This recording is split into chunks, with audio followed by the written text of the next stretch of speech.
Puji Tuhan, saudara yang dikasihi Tuhan. Hari ini kita masuk di dalam satu perenungan, di dalam doa pagi, supaya setiap kami ini mendapatkan sesuatu kekuatan dari Tuhan. Kalau kita melihat bagaimana Tuhan Yesus memberikan kepada kita satu teladan, yaitu setiap petang dia berdoa, yaitu ketika jam 6, jam 7. Karena dikatakan di Israel itu jam 6 itu adalah hari yang terakhir. Jam 7 sudah dianggap itu adalah hari kemudian, jam 7 malam. Demikian dengan Sabat. Sabat itu batasnya jam 6 sore. Ketika Jumat jam 6 sore masuk jam 7 jam 7 dia sudah masuk di dalam Sabat. Oleh karena itu Yesus berdoa di petang itu kurang lebih jam 6, bisa saja sekitar itu. Dan kemudian pada pagi-pagi benar dia juga berdoa. Yesus memberikan contoh bahwa dia setiap hari dia disiplin berdoa pagi dan malam. Sehingga di tengah-tengah kehidupannya ketika melayani dia hampir juga tidak berdoa minta Bapaknya untuk menyembuhkan seseorang. Tapi kuasa sudah ada di dalam dirinya. Namun setiap pagi dan malam dia datang itu hanya karena dia bersekutu dengan Bapaknya. Karena Bapak dan Yesus adalah satu. Sehingga dia bersekutu setiap pagi dan malam.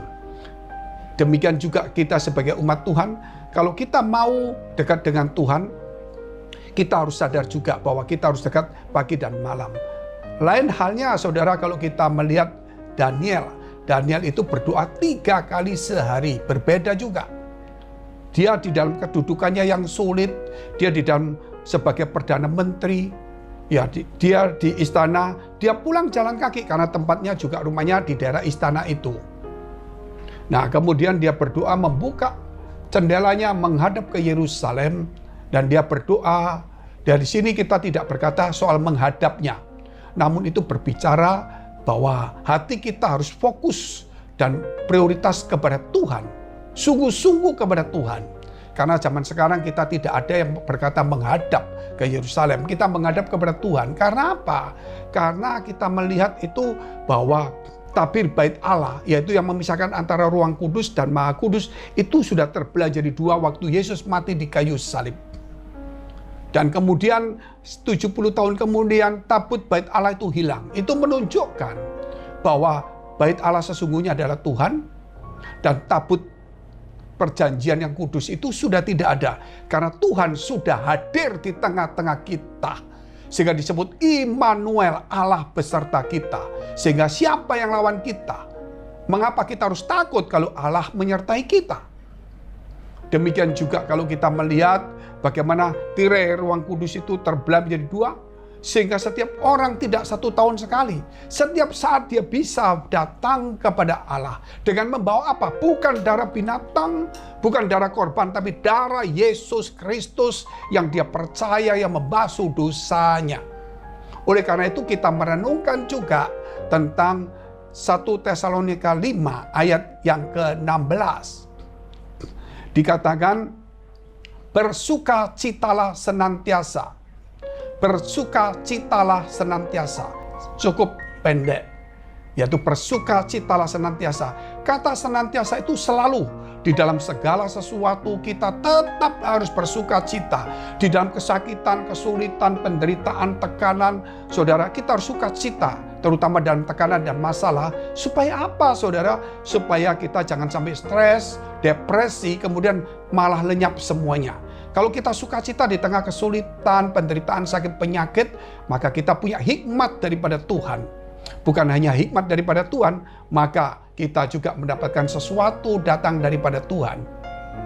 Supaya kita mendapatkan jalan keluar. Khususnya orang-orang yang saat ini sakit dan yang punya masalah. Yang dikatakan di dalam kitab, yaitu Amsal 17 ayat 22. Dikatakan apa? Hati yang gembira adalah obat yang manjur, tetapi semangat yang patah keringkan tulang. Dari sinilah sebagus apapun dokter dan obat itu, kalau hati kita stres, pikiran kita depresi dan sebagainya, terus kita kalut, kita panik, maka obat itu tidak berfungsi. Bahkan waktu kita sehat minum vitamin saja, ketika kita stres, depresi, penyakit itu keluar semuanya. Oleh sebab itu jangan cuma mengandalkan obat-obatan dan dokter. Bukan tidak boleh. Jangan hanya mengandalkan. Artinya di sini kita harus mengandalkan firman Tuhan. Yaitu apa? Hati yang gembira adalah obat yang manjur. Tetapi semangat yang patah keringkan tulang. Kalau kita punya sukacita, kita punya kegembiraan, kita punya yang dikatakan semangat, obat sekecil apapun, dia asal yang sesuai juga, itu pasti bermanfaat karena tubuh ini juga bekerja dengan baik. Jadi di sini saudara, bahkan sebelum kita sakit, kalau kita sukacita semangat, kita tidak, saudara, mudah sakit.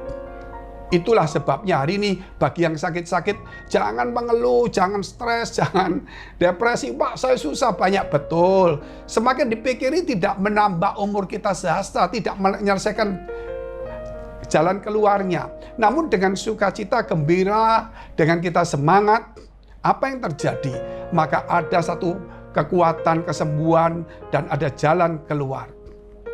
Bahkan dikatakan juga di dalam kitab Mazmur 37 ayat 4, dan bergembiralah karena Tuhan, maka Ia akan memberikan kepadamu apa yang diinginkan hatimu. Luar biasa. Dan bergembiralah karena Tuhan, bukan karena dunia, bukan karena dokter, bukan karena obat. Saya bukan anti dokter dan obat, saya tetap kalau sakit juga pergi ke dokter. Jemaat kita juga ada dokter, tapi dokter kalau jantung ya spesialis jantung. Namun dikatakan bergembira karena Tuhan, maka Ia akan memberikan kepadamu apa yang diinginkan hatimu. Tuhan akan memberikan kepada kita dokter yang baik, yang tepat. Ya, juga diberikan kepada kita obat yang tepat, suasana yang tepat. Wah, firman Tuhan yang memberi kekuatan iman. Dan dikatakan dan bergembira karena Tuhan, maka Ia akan memberikan kepadamu apa yang diinginkan hatimu. Bukan hanya itu, saudara. Kalau kita lihat di dalam Roma 14 ayat 17. Sebab kerajaan Allah bukanlah soal makanan dan minuman, tetapi soal kebenaran, damai sejahtera, dan sukacita oleh Roh Kudus. Luar biasa. Ternyata di dalam Roma 14 ayat 17 dikatakan, sebab kerajaan Allah itu, saudara, Yesus datang dengan kerajaan Allah. Bukanlah soal makanan dan minuman, tetapi soal kebenaran firman itu yang membuat hati kita sukacita. Dan damai sejahtera, firman memberikan damai sehingga obat apapun yang sesuai mungkin, saudara, bisa membuat kita bisa lebih hebat. Bahkan mungkin tanpa obat pun, kalau kita semangat sukacita, itu bisa juga sembuh. Bahkan tidak perlu sakit, saudara.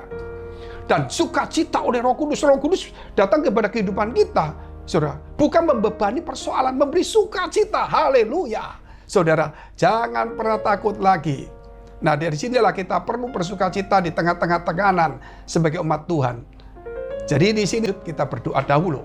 Kami berdoa untuk teman-teman kami yang sakit, yang punya masalah, punya persoalan, tantangan, supaya mereka diberikan sukacita, mereka diberikan kegembiraan, mereka diberikan kesenangan, kegembiraan oleh Roh Kudus, supaya setiap kami boleh sukacita oleh Roh Kudus, supaya hati kami gembira, karena dikatakan adalah obat yang manjur. Di dalam nama Tuhan Yesus, kami berdoa supaya setiap teman kami, Tuhan punya sukacita dan semangat yang luar biasa, supaya mereka menempuh hidup yang baru, meraih jalan keluar, meraih kesembuhan, dan tidak perlu lagi sakit di dalam nama Yesus. Haleluya. Amin.